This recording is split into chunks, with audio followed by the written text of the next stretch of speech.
تو نومبر کا دن بر صغیر کے مسلمانوں کے لیے بڑا اہم دن ہے۔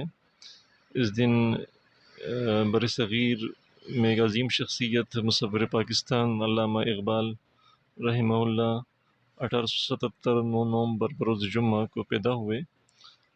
علامہ صاحب سیالکوٹ میں پیدا ہوئے، وہیں سے بنیادی تعلیم حاصل کی، ہائی اسکول سے میٹرک کیا اور مرلے کالج سیالکوٹ سے ایف اے کا امتحان پاس کیا۔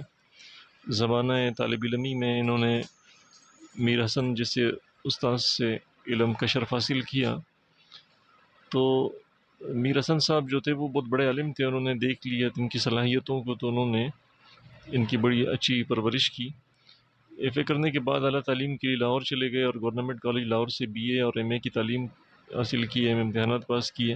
یہاں آپ کو پروفیسر رائٹ جیسے فاضل شفیق استاد مل گئے، انہوں نے شاگرد کی رہنمائی میں کوئی کسر نہیں رکھی۔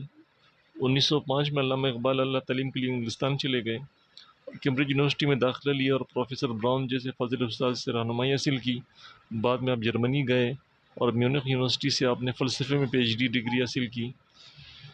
وکالت کے ساتھ ساتھ آپ شعر و شاعری بھی کرتے تھے اور سیاسی تحریکوں میں بھرپور انداز میں حصہ لیا۔ 1922 میں حکومت کی طرف سے سر کا خطاب ملا، آزادی وطن کے علمبردار تھے، باقاعدہ سیاسی تحریکوں میں حصہ لیتے تھے، مسلم لیگ میں شامل ہو گئے اور آل انڈیا مسلم لیگ کے صدر منتخب ہوئے۔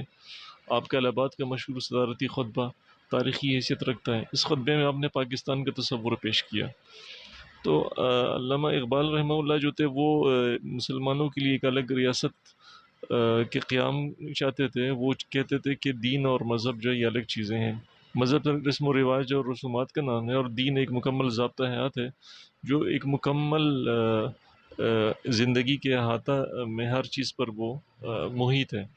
تو اس طرح انہوں نے مذہبی جو پیشوا تھے ان کی مخالفت کا بھی سامنا کیا۔ تو انہوں نے ایک شعر بھی کہا، ملا کو جوہن میں ہے سجدے کی اجازت، نادا سمجھتا ہے اسلام آزاد۔ وہ کہتے تھے کہ اسلام یہ رسم و رواج اور یہ رسومات نہیں ہے، اسلام تو ایک مکمل ضابطہ حیات ہے جو زندگی کے ہر شعبے پہ محیط ہے، اور یقیناً یہ تمام چیزیں جو ہے یہ تو مذہب میں ہے، یہ ایک حصہ ہے، لیکن اس کے علاوہ جو دین تمام شعبہ جات ہیں اس پر بھی محیط ہے۔